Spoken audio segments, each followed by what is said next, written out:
it releases energy inside of us. And Beth talked about it a little bit earlier, relative to the comfort zone, and how we take on this new goal, and it just gives us energy. So where we need to seek a new future, we need to seek new pictures, a need for new goals. And then those goals are going to allow us to set the future. And certainly Mindy talked a lot about that in her presentation. So in setting these future goals, we need to think positive. We need to think happy. We need to think good thoughts. And certainly, we're going to talk a little bit about that in the next few slides here.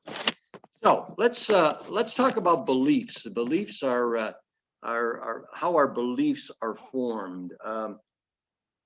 One self-talk continues in our conversation all the time, 24/7, 365. We talked about earlier about sleeping, and the self-thoughts are there when we wake up. The self-thoughts are there when we go to bed. The self-thoughts are 365 days of the year, 7 days a week, 24 hours a day. So these thoughts then continue to become our beliefs. Words trigger pictures in our mind, which triggers emotion, which forms one belief in the world around us. Let me repeat that.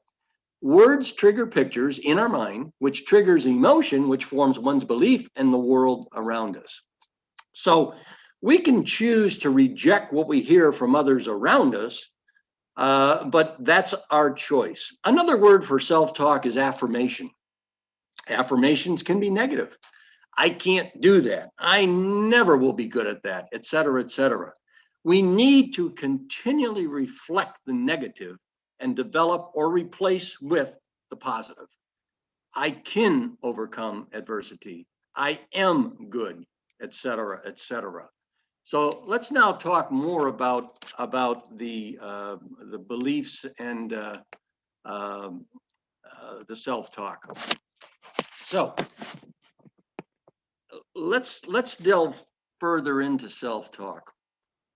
All of us self-regulate at our belief level. If one's belief level is here at the floor and one's potential is up here at the ceiling, it doesn't matter about the potential. It does matter about his or her belief, excuse me. Once you can control your belief, I'm good, people enjoy being around me, et cetera, et cetera, I do not need to accept what's around me if it's not true. You need to be positive and constructive. Your self-talk, as we all know, affects your mood throughout the day, your perception. And we all know if we hang around negative people, destructive people, it affects our self-talk. So what we need to do is somehow, some way, get ourselves out of that and get away from what's wrong with them and immerse in them what's right with them. And that power of positive thinking is just that. From the very start of waking up in the morning, and we just talked about, waking up in the morning, and not Ryan, I forgot his name, but anyways, telling him to, what is it that you enjoyed today, and what is it that you're looking for to tomorrow? Hopefully it's going to be a very positive. So the first thing he wakes up, and I can't wait to go to the playground, or I can't wait to go. So it's a very positive thought, and he starts his day in a very positive way. So we need to ponder how blessed each and every one of us is to have another day and to make this place a better world. And Terry put out a couple of weeks ago, and I thought that was fantastic. Everybody's sending the picture of what makes you, gives you feeling of positivity, or makes you feel good, or however it may be. And that's the same thing here. We wake up, and our goal should be to make the place a better world, this world a better place, and certainly with dignity and respect. So it all starts here. It all starts inside, and it's the belief aspect that gets us going. Okay, let's talk about building a stronger me. Self-esteem. Self-esteem is the value that we place on our skills and our abilities, which in turn establishes our abilities. So as we raise our self-esteem, our self-image, our lives get better. Our dreams and our goals, and we talked a lot about goals today, get bigger. And we know we have the ability. You draw to yourself what you feel worthy of receiving. Let me repeat that. You draw to yourself what you feel you are worthy of receiving. So in setting these goals, set them big. We talked about that. I forgot who it was that presented. They need to be audacious. They need to be big. And certainly we're going to be intimidated. And we talked about that in the comfort zone presentation. But you will grow bigger than what was bigger than you before. And it's okay, as we talked about, to be afraid.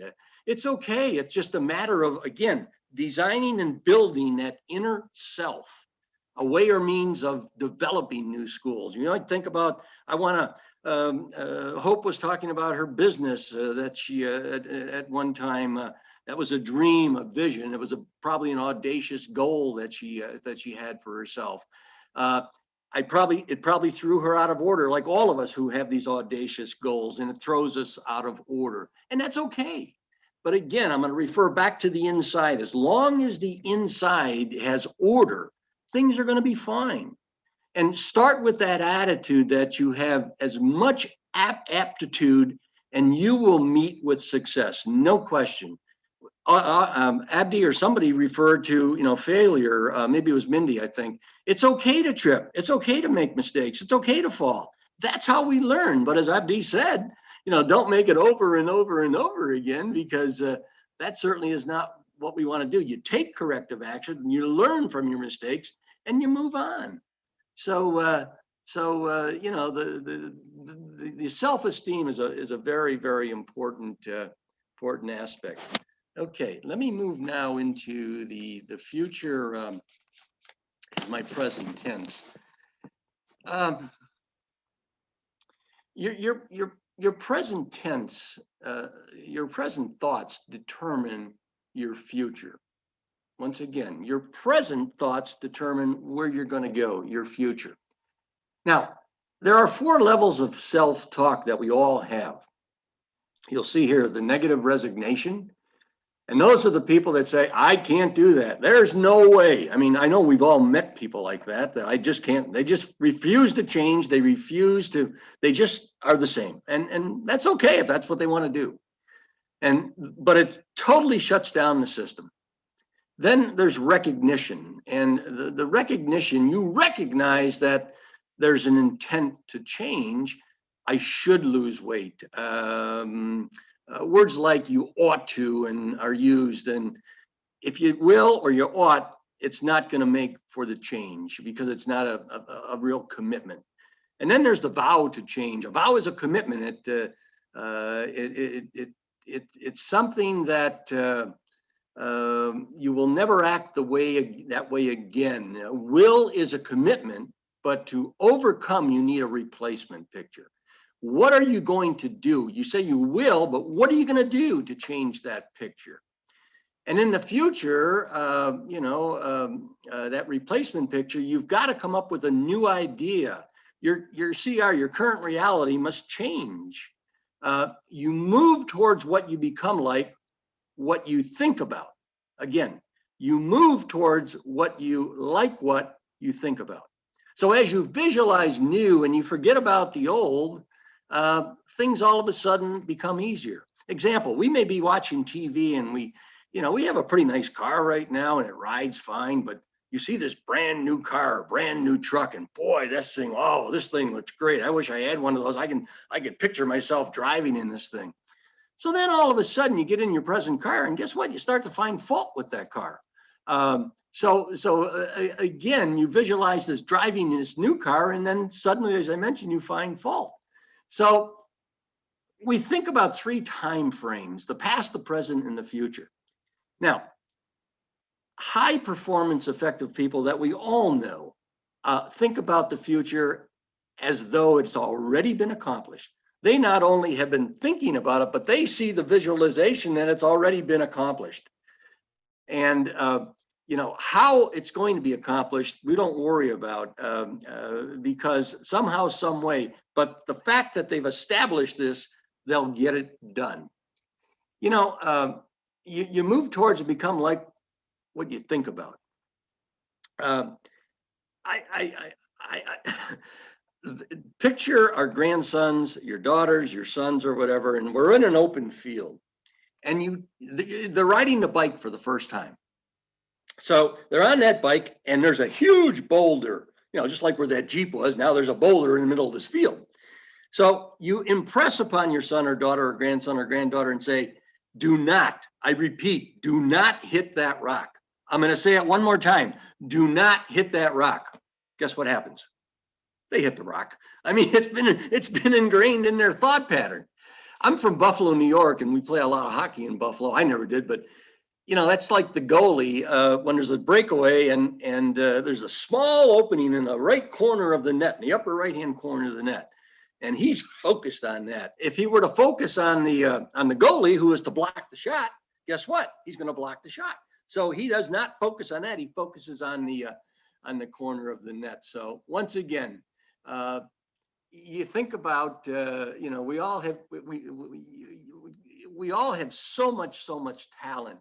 And certainly it's up to us individually to create that self-talk. It's critical. The self-talk is absolutely critical. Let me move this up here and go to my picture. Let's talk a little bit about what we want to talk about in my picture. As we talked earlier, you visualize the new when you become dissatisfied with the old. Now, the inside matches the outside. Okay, example. How many of you have ever gone into a room and the picture is not quite right? And maybe some of you, it's okay, you live with it. I'm anal and I can't live with it. So you see this crooked picture, and does it bother you? So when you perceive disorder, there seems to be a desire to create order, an inward desire to straighten out that picture. So the disorder creates conflict because you're not really not happy, but it's not right. So you create this conflict, and that creates energy to straighten the picture. So when the picture is straightened out, guess what? Everything's fine. It's like a light switch. When you put on the light switch, there's energy. When when the energy is not going, of course, the light switch is off. So energy comes from when your system is out of order and you take corrective action. So when out of order, that's where you're creating your ideas. Remember, when you have a problem, it's an opportunity. So if you want to create more of your potential, we need to create the goals.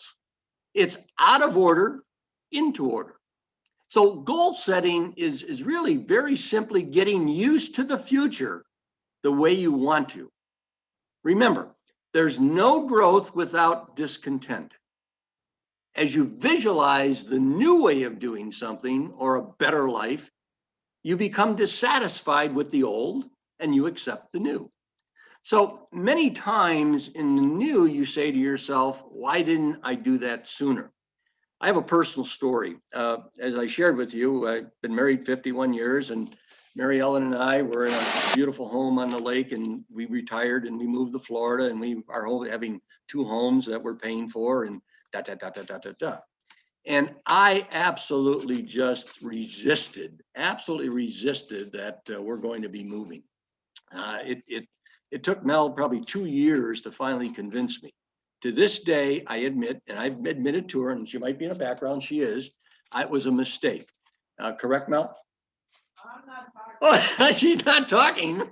But anyways, it was an absolute mistake. And I regret it to this point in time because it was the right thing to do. But as we talked earlier throughout the day, the fact of change is very difficult for all of us, to be fact. Okay, so we're not going to talk too much more because of the comfort zone, because Beth did a great job.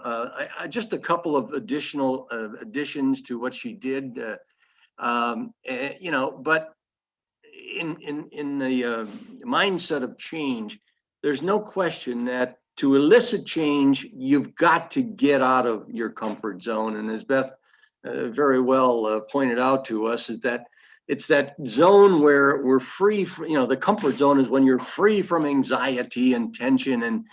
And as we all know, as I said earlier, and as Beth said, change is not easy. So when you're out of your comfort zone, as explained to us earlier, we're uptight, we're anxiety, we're anxious, where you have anxiety.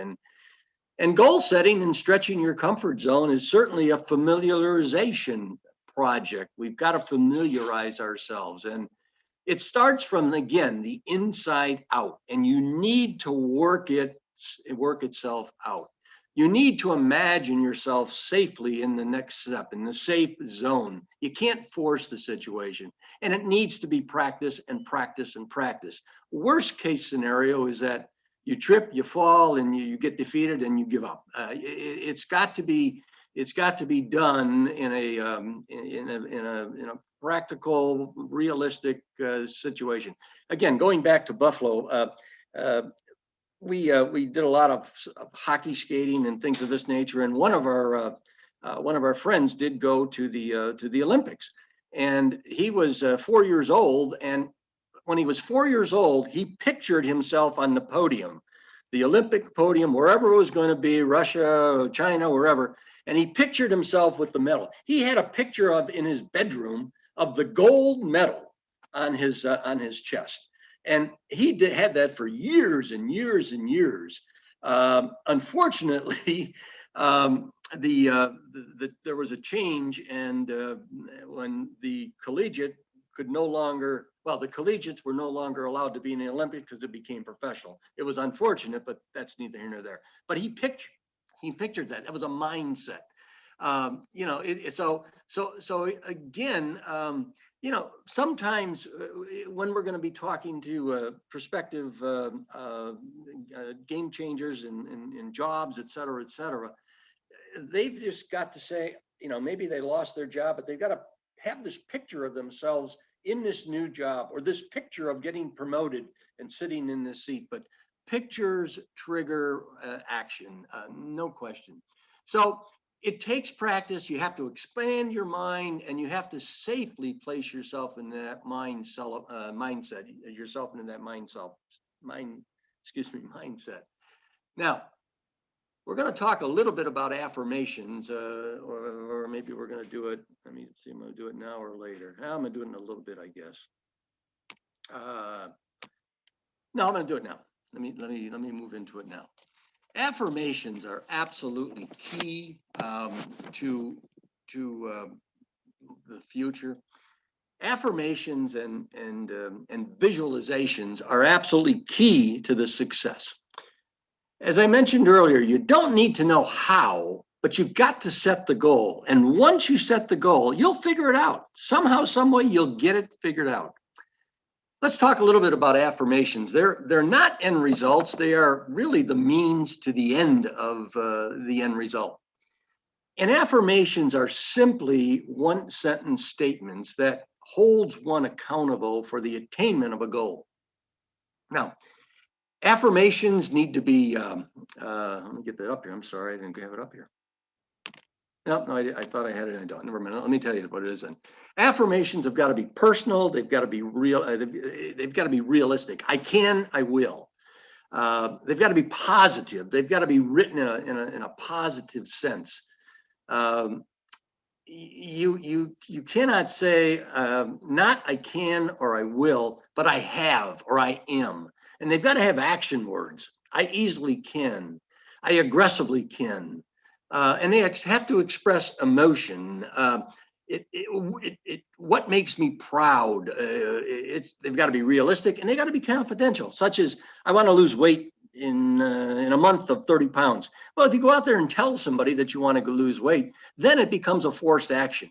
And you don't want it to become a forced action. You want it to become a natural action, something that your self-inward has said, we're going to do this and keep it confidentially. So as an example of an affirmation, I thrive on my daily exercises because I feel healthy. I thrive on my daily exercises because I feel healthy. Thrive denotes action. Daily denotes accurate. Realistic, healthy, strong denotes emotion. So some people have daily affirmations, some have weekly affirmations, some have monthly affirmations. It depends on the individual. And as a daily affirmation, you could say, I start each day with a positive anticipation that something really good is going to happen to me. And this allows you to focus on the good. And for instance, I have an affirmation here that I've used. You can't see it. I wish I would have, but it's a 3x5 card I have on my desk. I live my life daily to the fullest in a positive fashion, giving back to make this world and society a better place. And I focus on this. And it's a reminder of what it is that I want to do, or potentially it could be a goal. So it's a written affirmation. It's a written commitment that you make to yourself, and it just works. But again, I put them on 3x5 cards, and it's visible to me throughout the day. And it reminds me what my goals, as I mentioned, and what I've committed to do, and the change that I'm looking for. So, you know, I encourage you to, if you and many of you, I'm sure, probably do this, but in my opinion, affirmations will get you to that to that goal. Now, as far as the choices are mine, as one transforms to the positive, it's critical you place yourself in a want to, like to, love it basis. Remember, you make the choice, not others. And it's this mindset of you to versus you have to. Again, it's the mindset of you want to versus you have to. Hopefully, many of these concepts will assist each of you and every one of you in some form or fashion of your life, be it your personal life, be it your professional life. And I've used it throughout my career in both personal and professional, and it works. So I certainly wish all of you the best. And what I'd like to do now is, Abdi, is move us into the breakout session. Unfortunately, I don't have that. I'm just going to read these to you if I could. And I've got several questions, and I think we'll only take maybe two. So if you could maybe scratch these down, I would appreciate it. But I've got to find them. Here they are. Okay, the first one will be this. Based on what I want, what adjustments do I need to do to make my self-talk and my image in order to be more successful? I'll repeat it. Based on what I want, what adjustments do I need to make on my self-talk and my image in order to be more successful? And then the second one, we'll just do two. List one or two things that are difficult for me that I overcame. And how did I get through them? And dwell how strong and resilient it made me. Once again, one or two things that are difficult for me that I overcame, and how did I get through them? And dwell or talk about how strong and resilient it made you. Okay?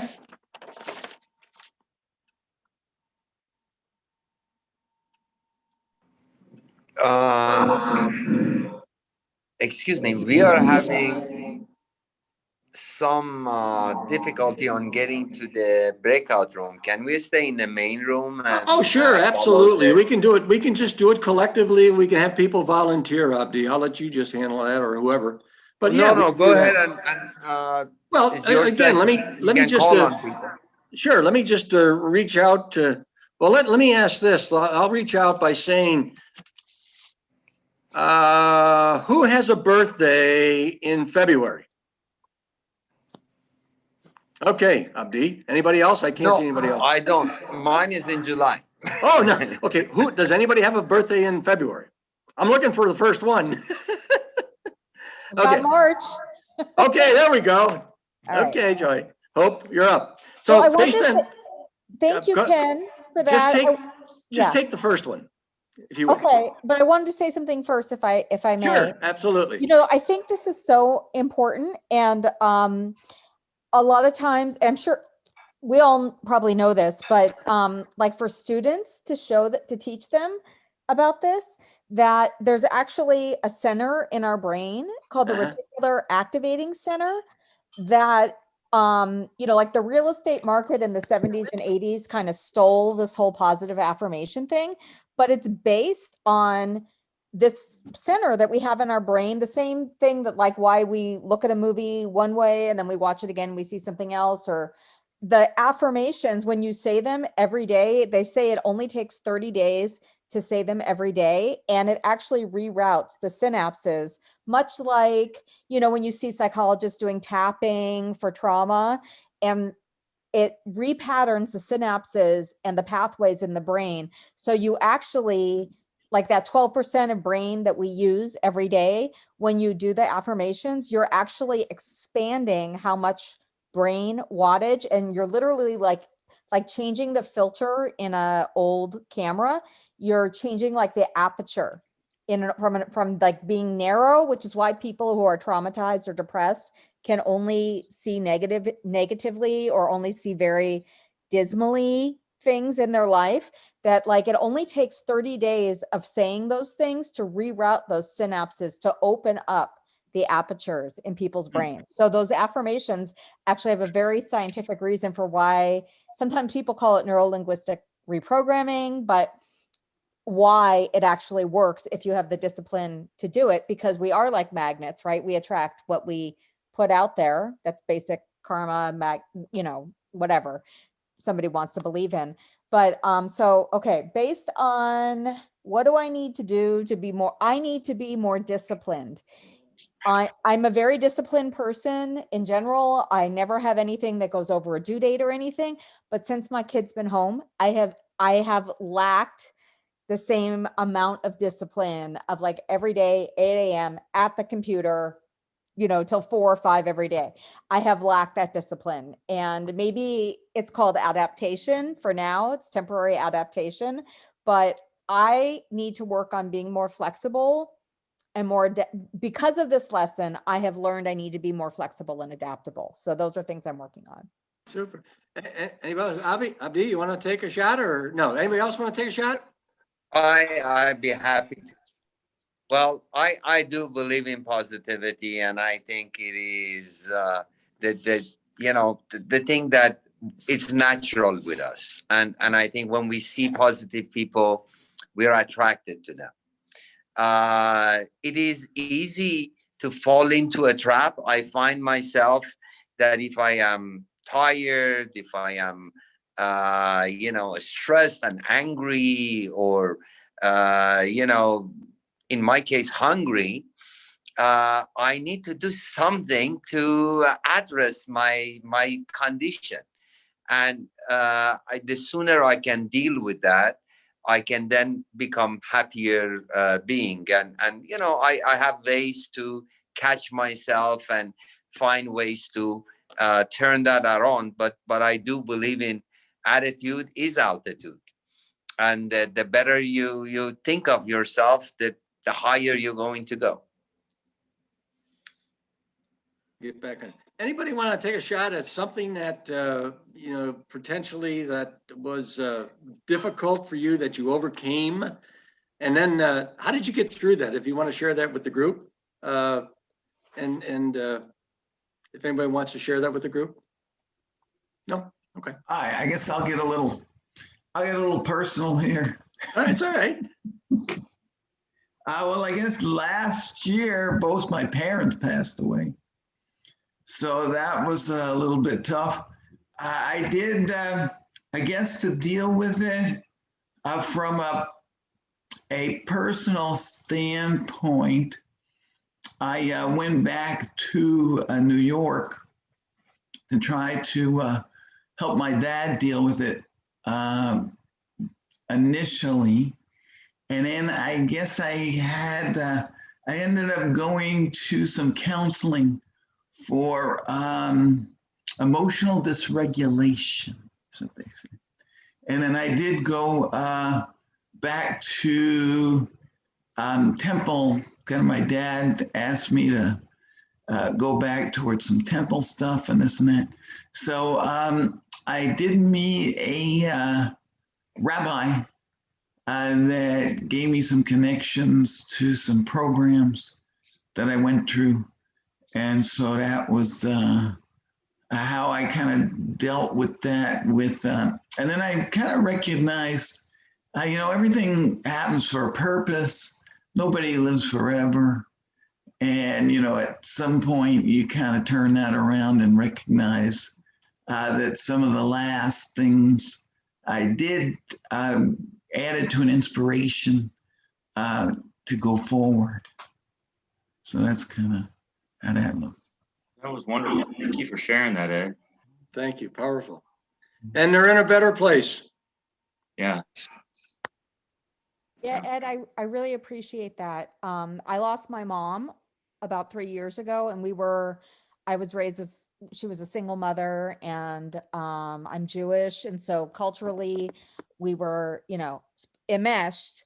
That's what they call it in the psychological world, but it's just, a Jewish mother and daughter. Yeah. If anybody knows anything about the culture, it's not pathological. It's just how we are as families. But losing her was tremendously, she had pancreatic cancer, stage 4, but she lived 2 years like that. And I told my board, I was still the CEO, do you want me to resign? Because I'm not going to miss an appointment of hers. And they were like, no. They thought it would only be like 6 months, which is what we all thought. No, don't resign. So I kept going, and I kept going with what I was doing and accreditation and all of that.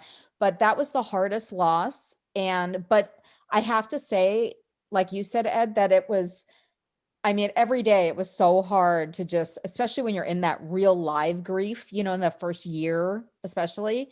But it also was really freeing, because that realization of like, life is short. We don't know what's coming tomorrow. We have no idea. It actually, I have found on the other end of it to be a very freeing thing that allowed me to just kind of like, and maybe it's also the fact that I don't have somebody saying, that's a terrible idea. That's an awful idea. Don't do that.